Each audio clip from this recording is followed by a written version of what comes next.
Hello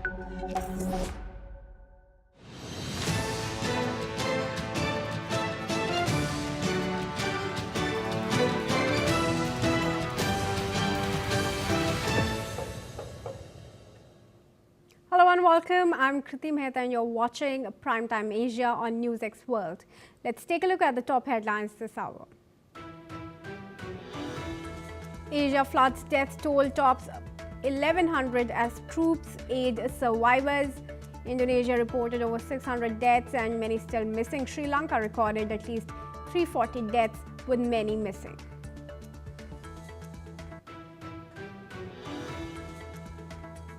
India on Monday evacuated its last batch of stranded nationals from Sri Lanka as New Delhi intensified its assistance to Colombo's rescue operations for Cyclone Ditwar disaster victims, officials said.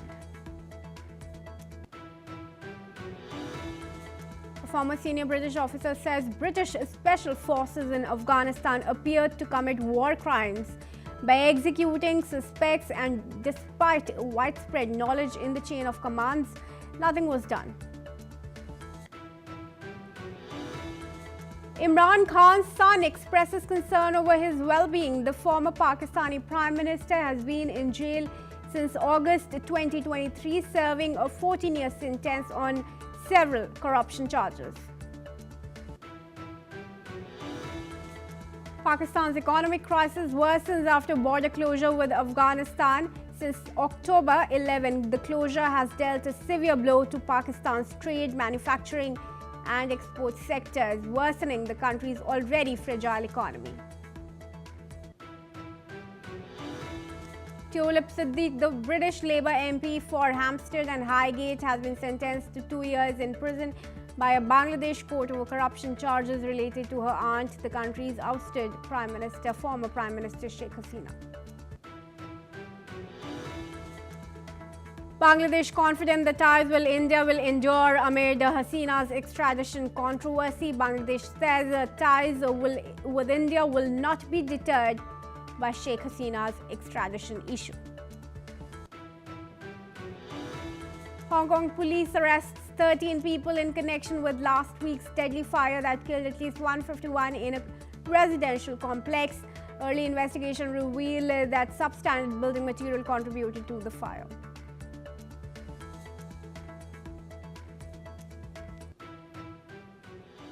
And the top focus on Primetime Asia here on Newsx World today is the floods in South Asia. The death toll from devastating floods and landslides across Asia has climbed past 1,100, with Sri Lanka and Indonesia among the hardest hit. Both countries have deployed military teams as rescue operations expand across isolated communities.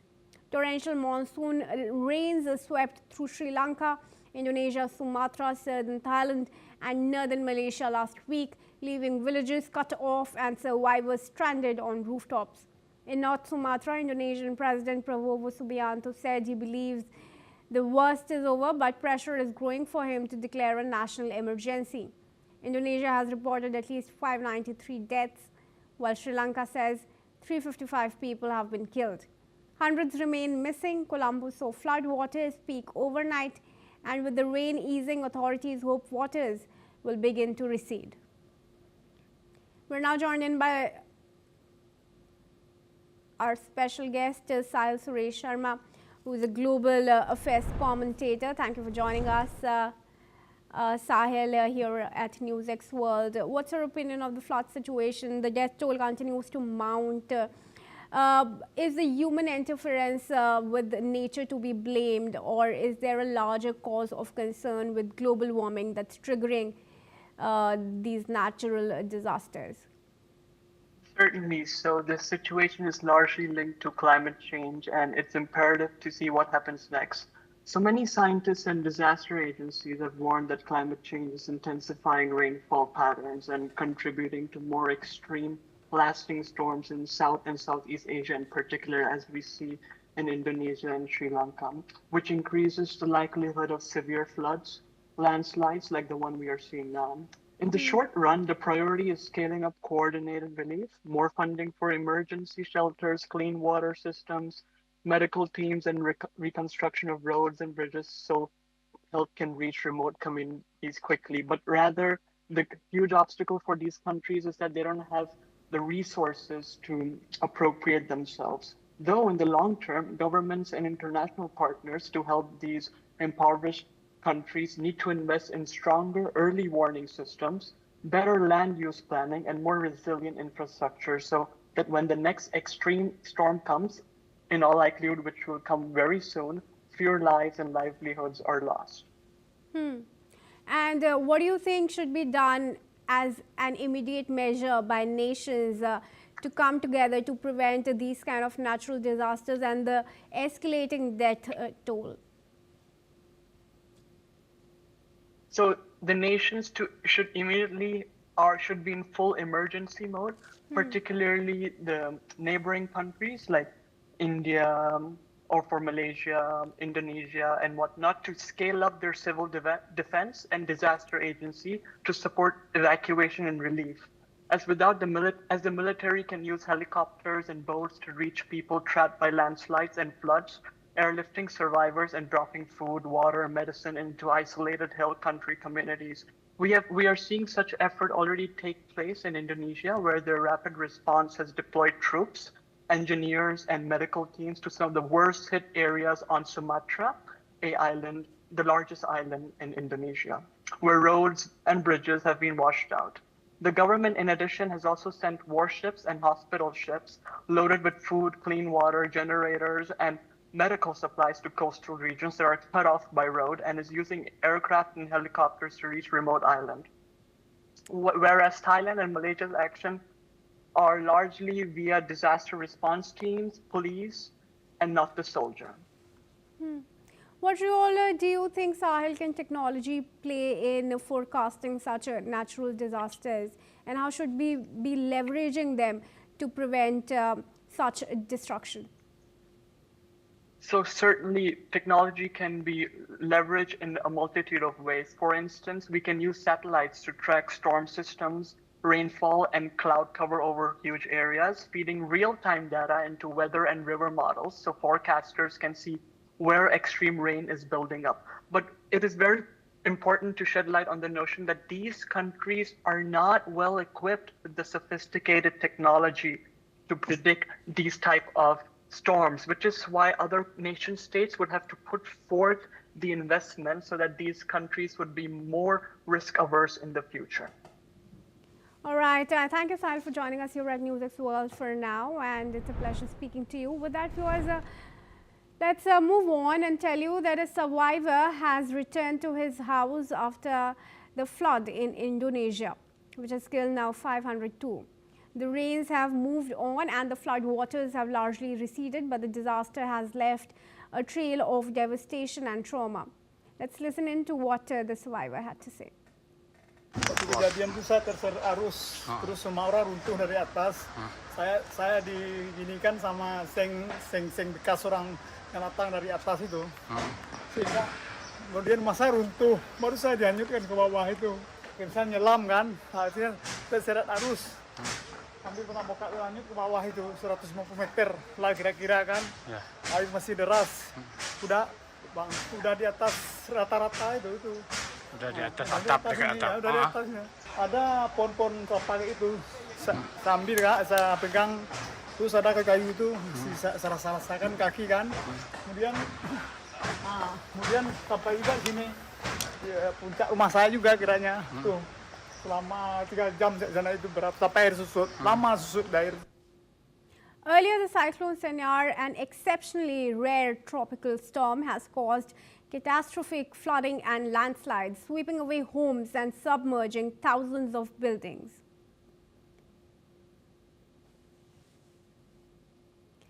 And moving on to a rather pressing development that has come up from the United Kingdom. A former senior British officer has told a public inquiry that British special forces in Afghanistan appear to commit war crimes by executing detainees, and that despite widespread knowledge in the chain of command, no action was taken.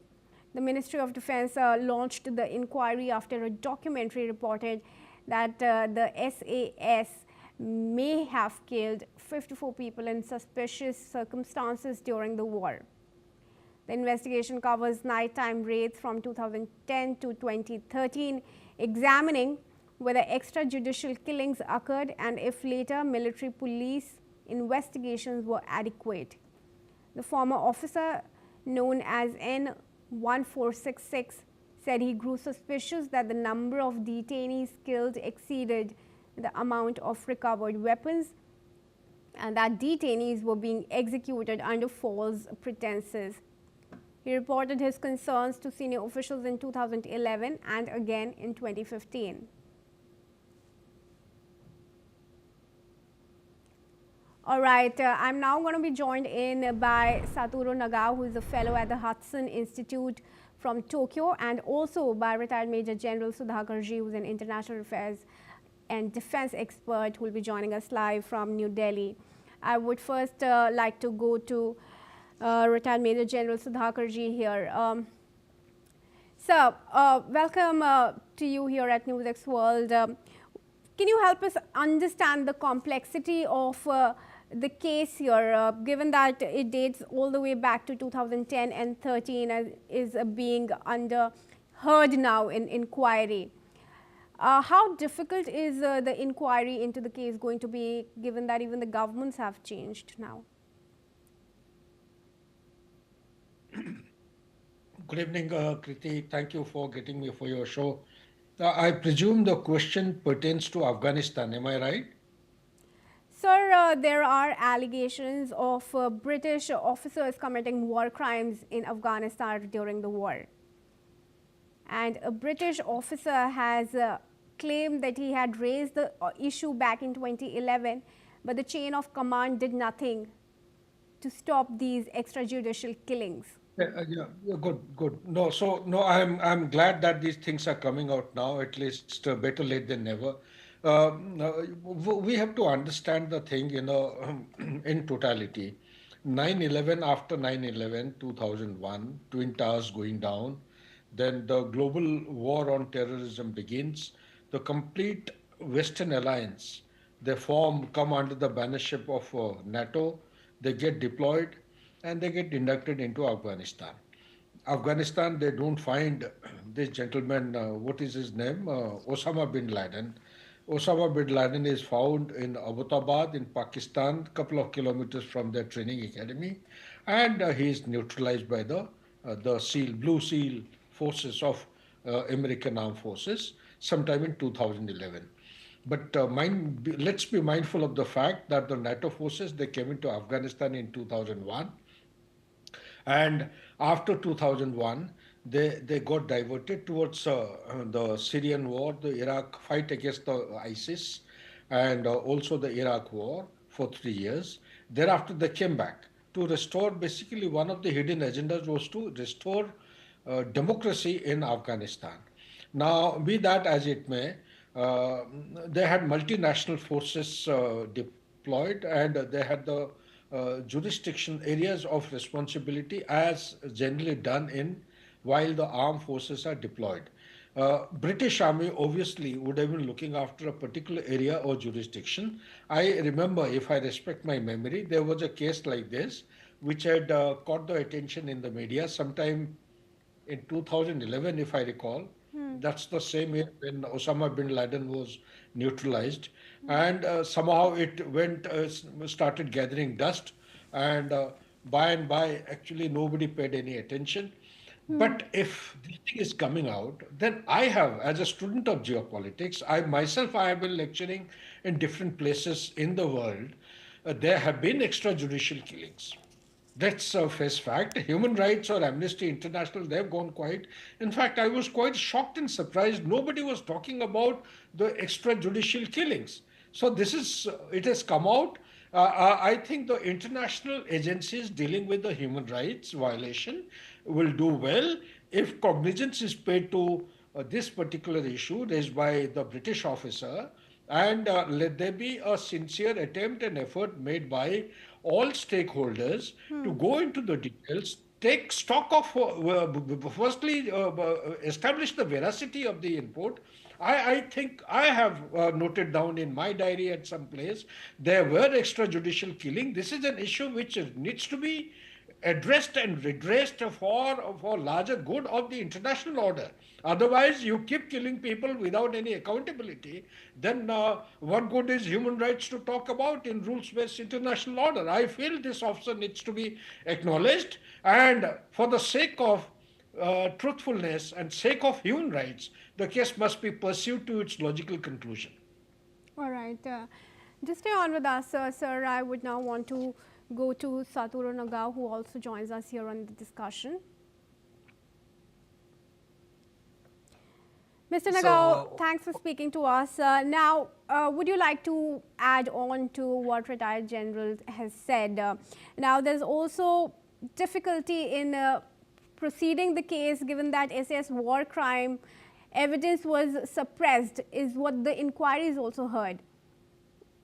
What's your comment? In the war-like situation, it is not easy to find the evidence or what happened exactly is indeed under the dark situation.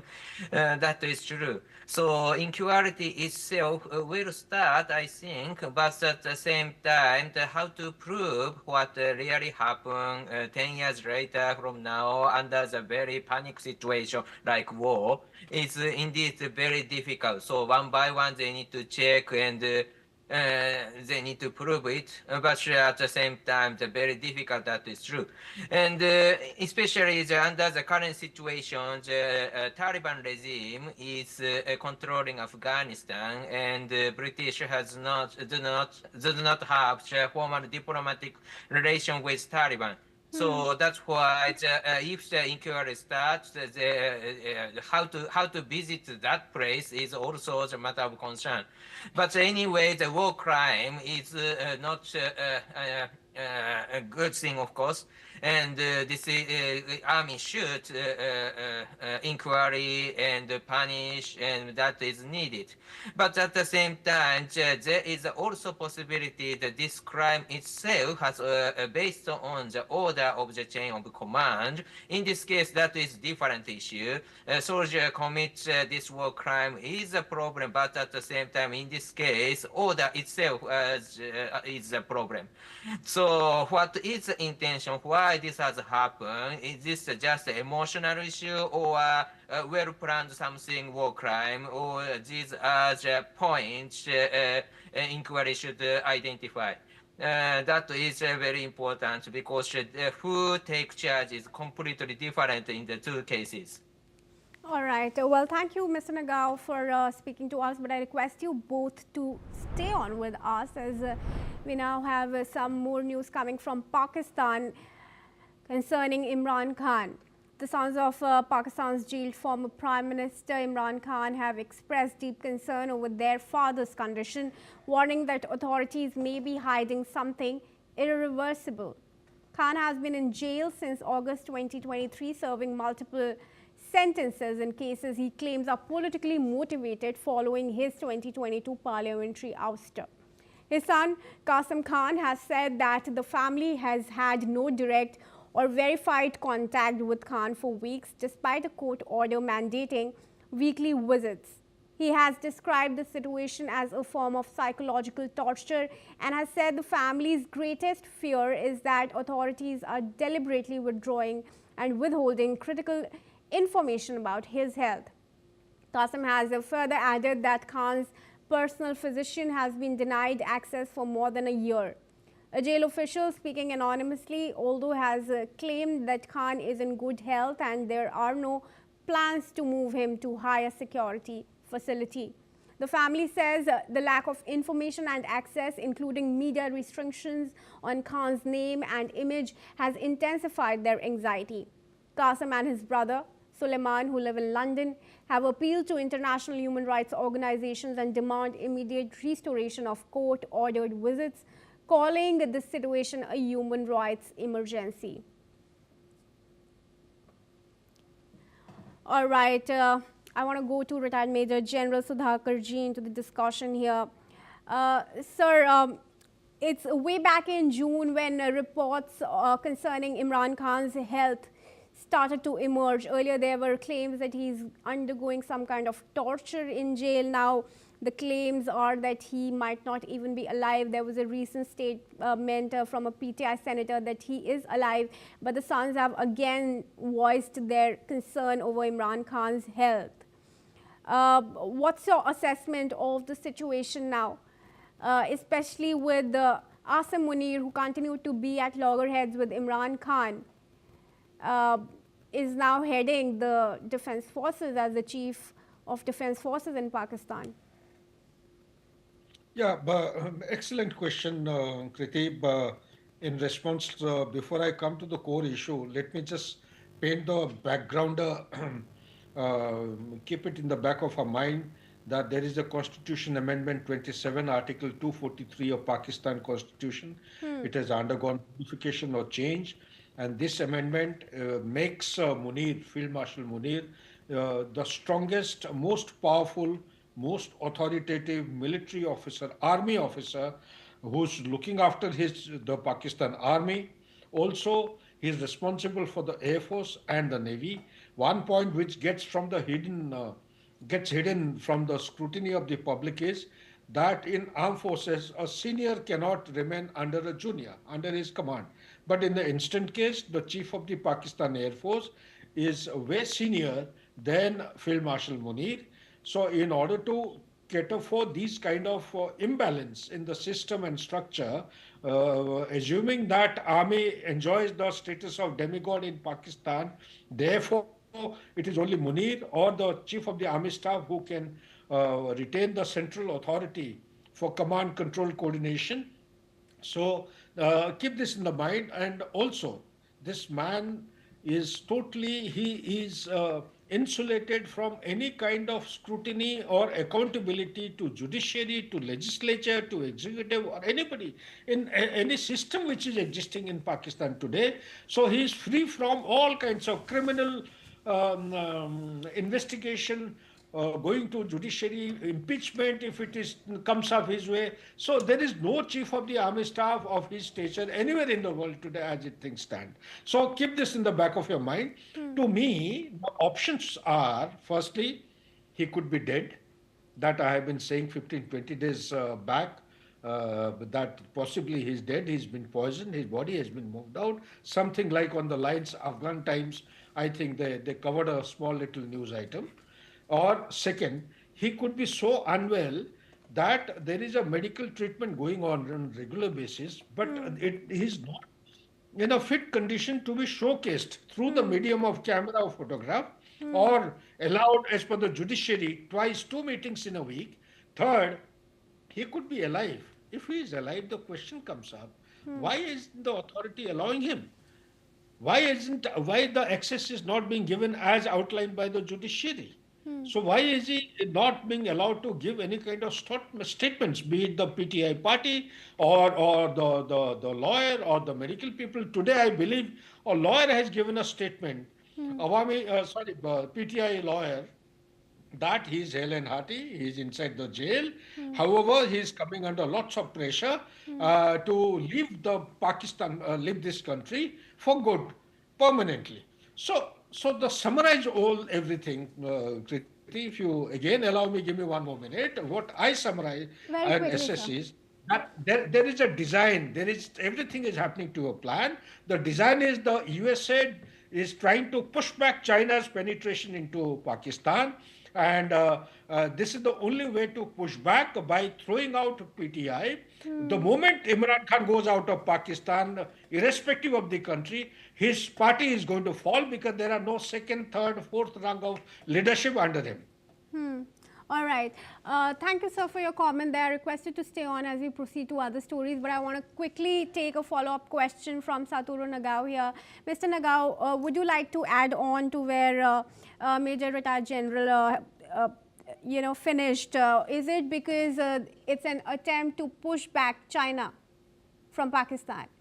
Yeah, there is a possibility that this comment is right, and but at the same time, anyway, the Pakistan should respect the human right issue in jail. So that's why killing in jail is itself is a crime. And this without the democratic level of the Pakistan. Indeed, more than half of the history is of the Pakistan politics is military junta, and another half is military-backed government. So that's why always military leads the Pakistan politics. This is not democracy. In case of the Imran Khan, I do not think that he is a good guy, but at the same time, he challenged army. That was what happened in 2019. So that was the cause of problem, I think. But that is, in the jail, they have already arrested. Even in such kind of situation, they try to kill in jail is a little bit too strong. So that's why that is not a good reputation, of course. All right, thank you, Mr. Nagao, for joining us here at Newsx World. And with that, viewers, we quickly move on to another news coming in concerned to Pakistan. Pakistan's trade halt with Afghanistan has caused massive economic losses, crippling key sectors like cement, coal, pharma, and agriculture. The suspension, which began on October 11, has led to job losses and rising public anger, particularly in Khyber Pakhtunkhwa. The cement industry is hardest hit, facing skyrocketing coal prices, while pharma exports worth $187 million are struck. Agricultural exports have collapsed and perishable goods have gone to waste. Transit duties have dried up, worsening Pakistan's forex crisis as well. In Khyber Pakhtunkhwa, businesses are on the brink of bankruptcy, and local frustration grows as calls for reopening trade crossings intensify. Meanwhile, Kabul has shifted to new trade routes, leaving Pakistan's economy in turmoil. And Bangladesh says it expects India to extradite deposed Prime Minister Sheikh Hasina at the earliest, following her conviction and death sentence in absentia for crimes against humanity. The interim government's foreign affairs advisor, Mohammad Tawheed Hussain, has said the issue should not block broader ties with New Delhi, but added that India must adjust to new realities after last year's July uprising toppled Hasina's government. The advisor has told reporters in Dhaka that Hasina's repatriation is now Bangladesh's formal request under the country's extradition treaty.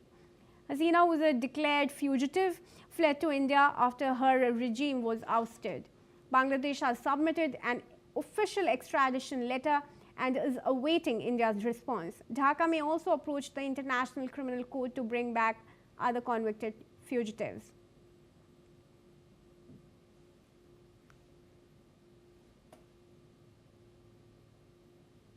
All right, I'll shortly be joined in by our guest to help us with more details and understand the nuances of the issue.